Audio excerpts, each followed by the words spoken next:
What makes a great tech house bass? I think I found a perfect formula that I want to share with you all today. Let me quickly tell you a story how I discovered this formula. So in the last 3 weeks, I've been focusing a lot on production, and I made one of my best, like for my taste, tech house bass lines of all time. And it's funny that I made it by trying to copy and exactly recreate one of the reference tracks that I found. And I got so many insights in terms of processing, arrangement, sound design, all these things that I want to share with you all today. So for those of you who are new to the channel, my name is Vlad and I create superstar music producers. If you're interested in coaching and you want to work one-on-one with me on your music, all the links are down below. But for those of you who are not serious, who are not ready to take a step forward and go all in on music, if you like half-assing, if you have commitment issues, you're not able to stick long enough with music, please do not book a call. This is not for you. These are for the guys who are ready to win and make their dream in music a reality in 2024. So all links down below, feel free to book a call. And let's listen to the bass lines that we are going to be analyzing. So this is the bass line number 1.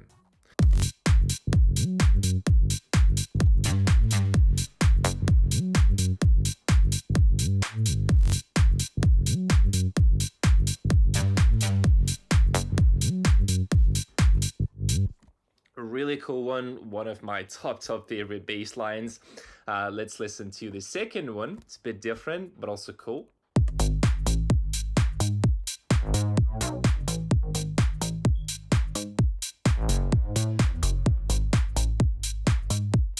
And let's listen to the third one, which is also really cool.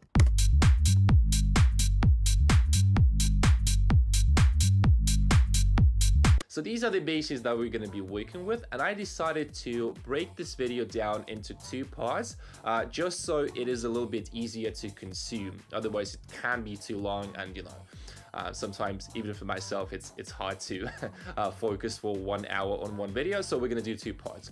The first part is going to be all about the foundation, so choosing the key for the track, writing the melody, basic sound design and things like that. And second part is going to be a bit more advanced, where we're going to be talking about the processing, automation and all that stuff. So let's get started with the basics, and in the next video I'm going to be talking about more advanced stuff. So as usual, I have prepared my beautiful presentation for you all.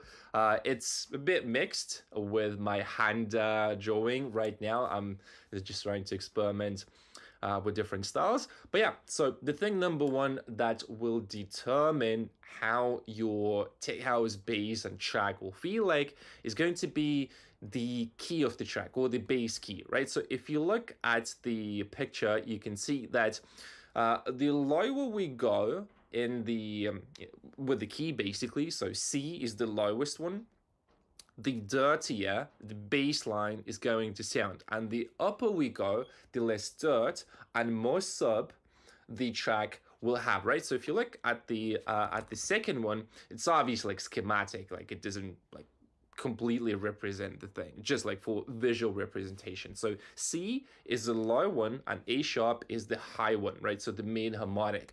I'm gonna play you 2 basses, maybe more. So the first one in this context is going to be F sharp, right? So it's somewhere like in the middle. It's not too low, it's not too high. It's like well balanced. I like working in that key. So let's take a listen to this bass.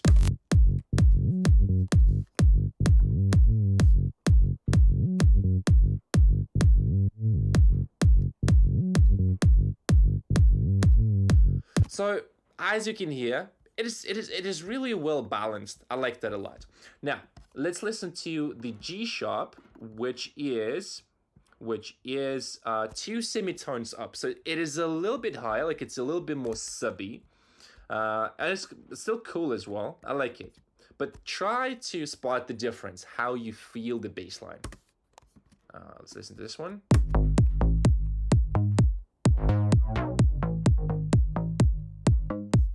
And now this one.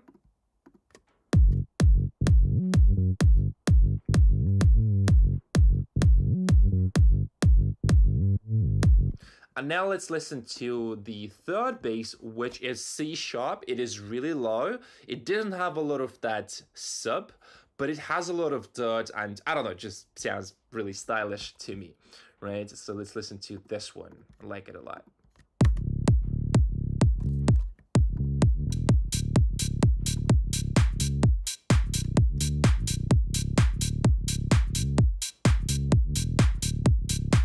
Really big difference, right? So now with the drums, we can listen to the previous one once again.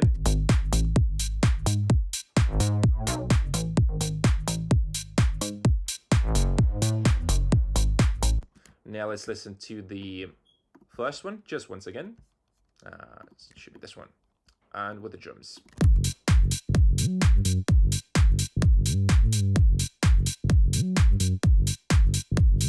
So when it comes to creating a bass line, it is really all about finding that balance. Do you want to have like a really dirty, like aggressive kind of track? Then go down maybe C, D, so something like that.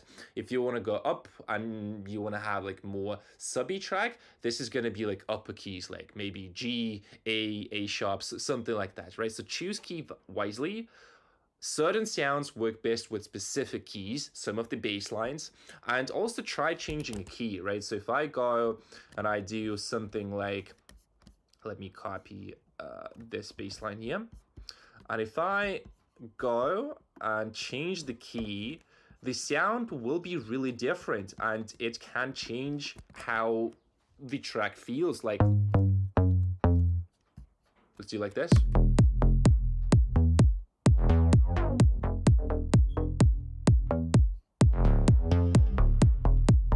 So now it has a little bit more power, but if we go up and we do A sharp, or maybe like A or something,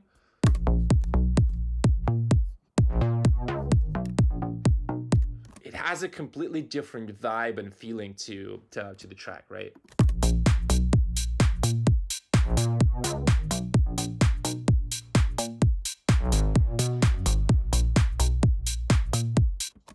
So experiment with that, because just by changing the key, you can completely change the track, like in a good way. Also, if you haven't watched yet, I really recommend watching the video that I made like a while ago. It is a lot about selecting the right kick, finding the right key for your kick and the bass. So the link is going to be up here or here somewhere. So feel free to check it out. It's a really good one. Okay. So that's the first step. Now, let's talk about the note length. This is one of the things that can improve your bass lines significantly.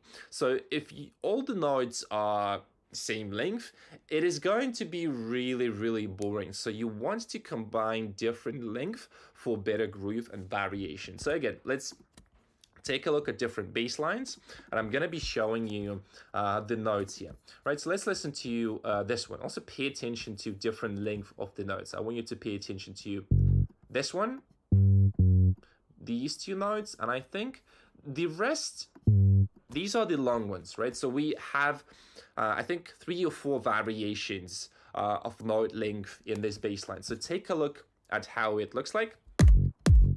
I mean, sounds like, excuse me. So this one, it adds a little bit of that extra groove, right?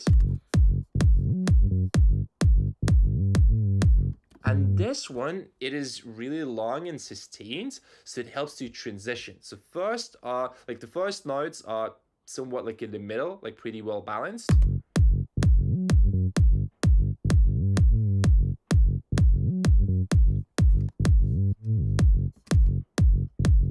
That's the first example. I want to show you the second one. Also take a look at the notes here. So we have a bit longer ones here. Then we have kind of like a sustained note here. 2 very short ones, 2 very short ones.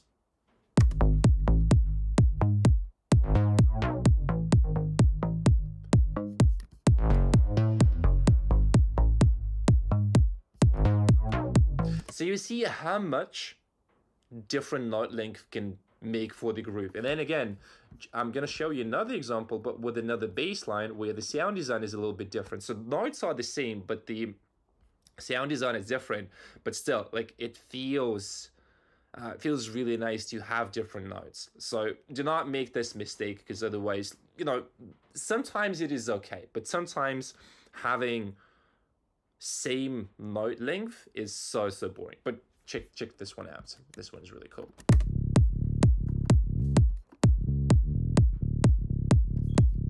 And now I'm going to change the note length and just see how that sounds.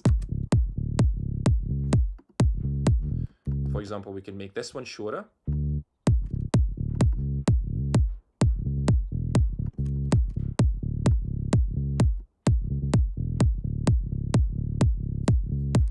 And maybe we can add a bit of variation in here. Let's try making something like that.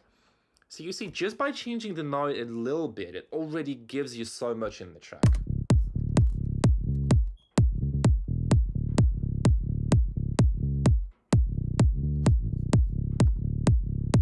So again, there's no right or wrong. It is really all about the feeling. How do you feel? Do you want to do longer ones? Do you want to do shorter ones? And this is how I usually make my bass line. So I just try to see how I feel. Maybe I want to do shorter notes. But then again, like, it's all about testing. You just want to test and see how you feel about the track. So that's the number one thing. Okay, so with the note length, again, it's really easy. All you have to do is just try, and then you will feel what kind of note length you want to have for your track. Okay, so number 3, velocity. And this is where I see a lot of people making the same mistake over and over again. A lot of people just forget about that. So imagine that you're playing a real instrument, and you cannot play a real instrument with the same power. I mean, like, when you hit it in a note, you cannot hit the note with the same power every single time, right? So it is going to be different timing, different accentuation, and all that jazz, right? So velocity, if your velocity looks like on the left side here, this is a typical mistake. You want to look at the picture on the right, where there is dynamics, because we want to achieve dynamics. We want to achieve that groove and pump in the track. So for example, if we take a look at the velocity here, it is not like fully done, but what we can do here is we can play with it a little bit. Some synths, they do have velocity modulation. So for example, with velocity, we'll talk about that later, but with velocity, you can control a filter, and this alone will dictate how the track feels, right? So I'm gonna quickly set the velocity up here, and then I'm gonna show you what it can do to your tracks, right? So just real quick, first section, and then let's loop this one, and I'm gonna show you.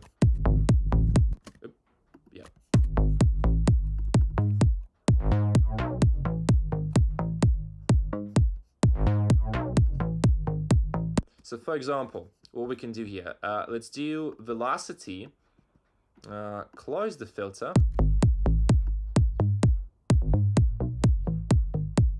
So now the filter has no modulation. So now we can assign velocity to the filter.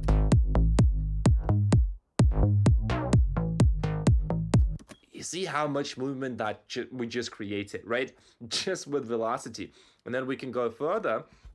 We can assign velocity to the level of the oscillators, right? So for example, we can do like this, and then like this.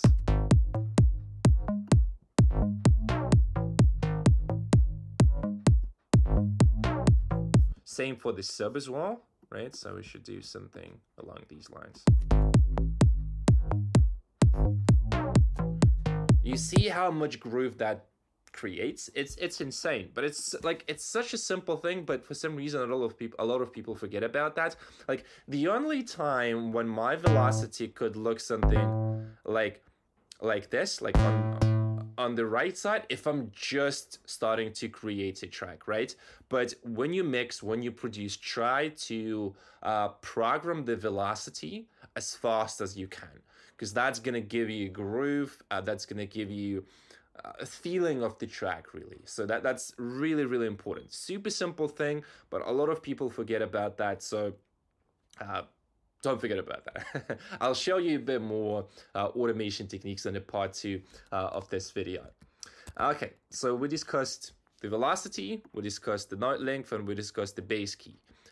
We now have to talk about ADSR. So this is such a big thing that, again, a lot of people forget about that, and I made an in-depth video about that, which I recommend checking out. So again, the link is going to be somewhere here or here, but I still want to touch upon that topic a little bit. So if we talk about the ADSR, it is really one thing that dictates the groove in your track, right? So here are 2 examples. The first one has no release, so it works both for short and long notes because it doesn't have the tail, right? But if we have, as you can see on the right side, we have the release. It takes a little bit of time to like for the tail to fade out, right? So I want to show you this example, and I want to show you how the ADSR can affect your groove. So let's listen to this bass line. And we can now play a little bit with the ADSR. So this is the first example, right? So this one has no release, and we're gonna set it up like this.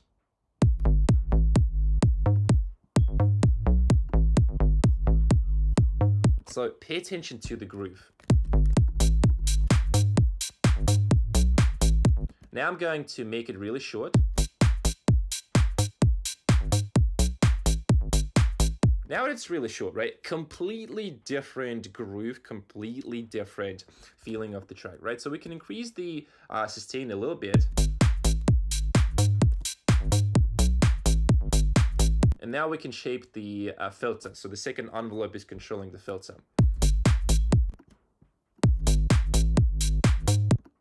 Let's add a little bit of release here.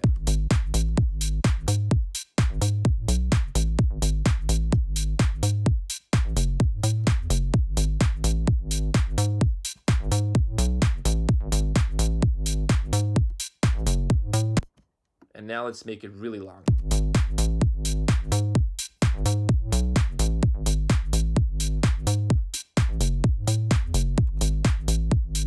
So you see how much the ADSR, the envelope, attack, decay, sustain, release, how much it dictates the groove in the track, right? So one more important thing to keep in mind, depending on how long the bass and the kick is, if you decide to go with the longer bass, like I did, then make sure that you adjust the kick a little bit. Again, I talked about that in my video, about the kick, bass, and so on. The link is going to be here.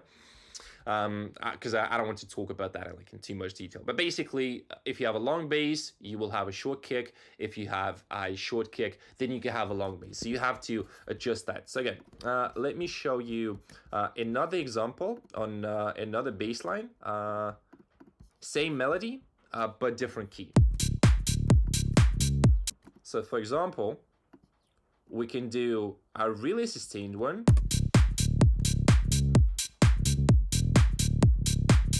Or we can reduce the sustain.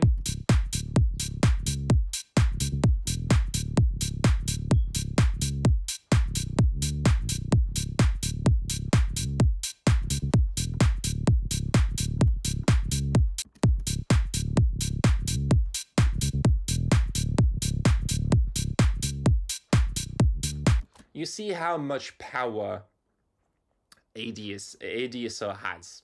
Right? It's a really powerful tool if you use it right. If you fine-tune the ADSR with your kick, this is how you get a best sounding tech house bass, right? So that's pretty much it. So these are the basics when it comes to creating a tech house bass. And there's one more thing that I want to talk about, which is going to be a filter. So a lot of times when you go through some presets, if you create your own bass lines, most likely you're gonna use like a low pass filter with an envelope on top, right? It is okay, like it's not wrong, or there's no problem with that, but consider using different filters. So try non-standard ones. So I was using, this is the bass line that I made, like it's really basic, but just listen to the bass line when I change the filter. So this is the band filter, which is pretty cool. You know, I didn't use it a lot in the past, almost like never, but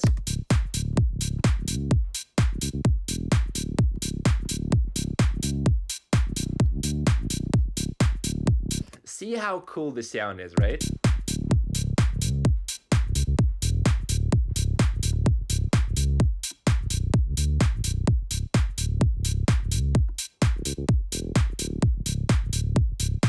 So it is a non-standard filter. Like I've seen a lot of presets, like a lot of tech house presets, probably not a majority, but a few using this filter. Like it's really good. Now compare this one to, let's say, the standard one. That's like, I would normally use this filter when I'm creating a bass line.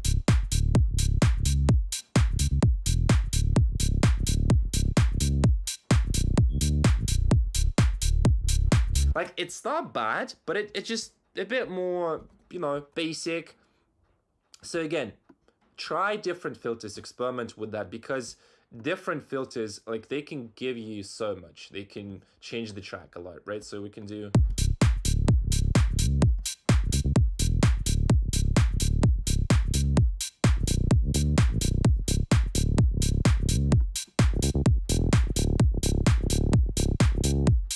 Still, like, the character is really similar, but just by using different ones, right? We can use, I don't know, what kind of filters could we use? Just want to show you real quick. Let's say we use, can we try multi, flanges, misc? Like, it's a lot of stuff that you can use. Even just by using, like, still, sort of the standard ones.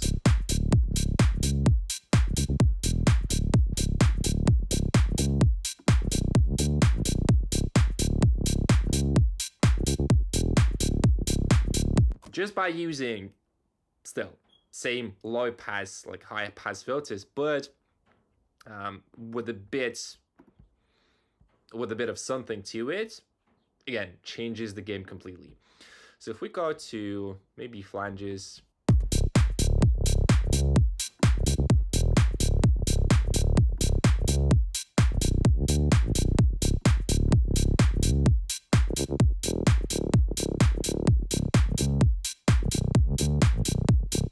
so you see how much filter does to a track, right? So yeah, these are pretty much all the basics that I wanted to discuss in terms of sound design. And now let's talk about the melody, because this is so far one of the most important things when creating a bass line.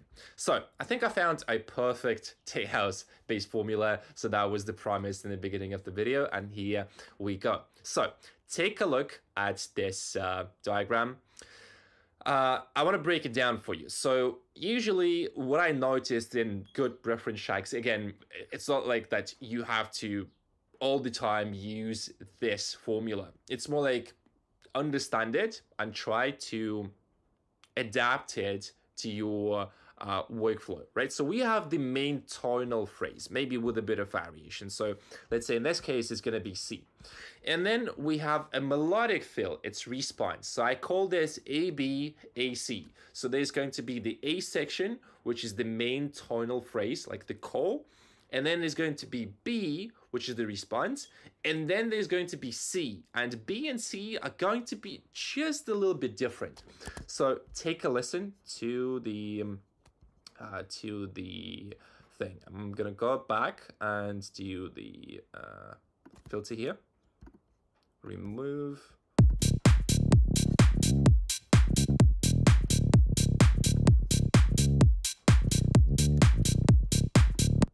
go back to the original one and let's take a look. So this is the main tonal phrase.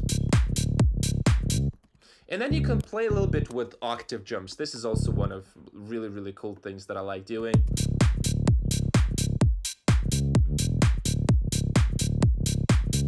Again, so just by changing the octave here a little bit, it already gives you a lot. And my favorite scale when it comes to take house basses is usually going to be Phrygian. So this is...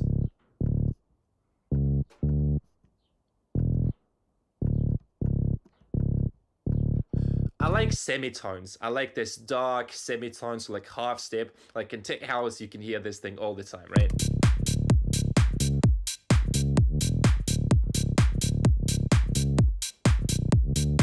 So just by having a pretty much one note difference, you give a lot of variation to the track, right?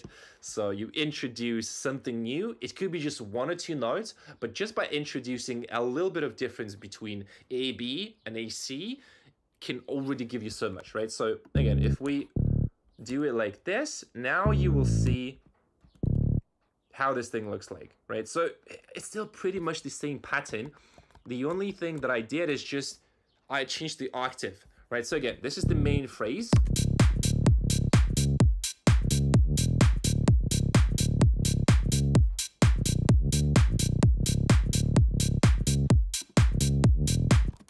And that's pretty much it, right? So again, main tonal phrase, which is the call, melodic fill response, and main phrase variation, right? So those are the most important things. So again, A, B, A, C. So this is one of the examples. Like I can't really give you the ultimate solution by understanding this alone. Like for me, for example, right? And I've been producing since 2016, and I copied the track that I really, really liked. And I was like, oh, wow, that was so good. So copy the tracks that you like, recreate the melody, because this will help you to understand a lot, right? So this is the example number one with this bass.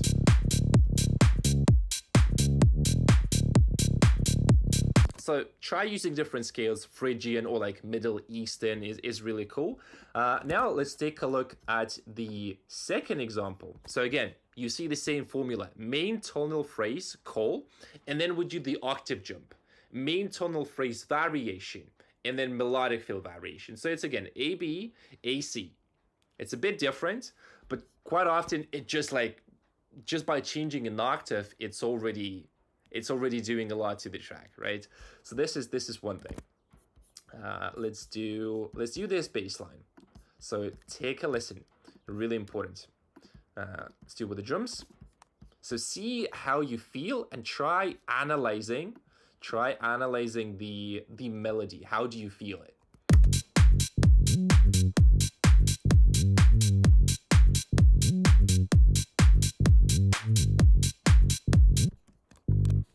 Like essentially here, this is the whole loop. It's just 2 bars long. But just by changing one note, we can do like this, right? Already, like it's already so much variation. So again, this is the main phrase.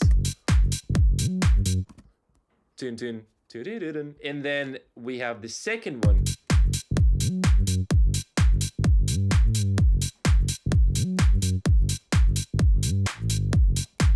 And then you can play with octaves really. Also, what I noticed with this bass line, when I was copying, it goes 2 octaves up, which is quite interesting. Like I didn't really hear that so often. But since we have a glide here, like a gliding note, it doesn't sound too high. So utilize glides, it's really cool. And then again, you can see all the techniques that just fall into the place.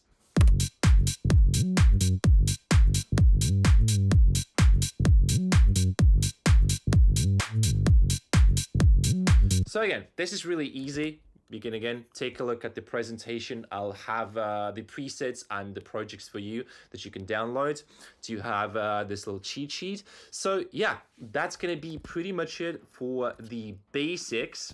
These are the basics that you need to know to create a good, professional, like really high quality tech house bass.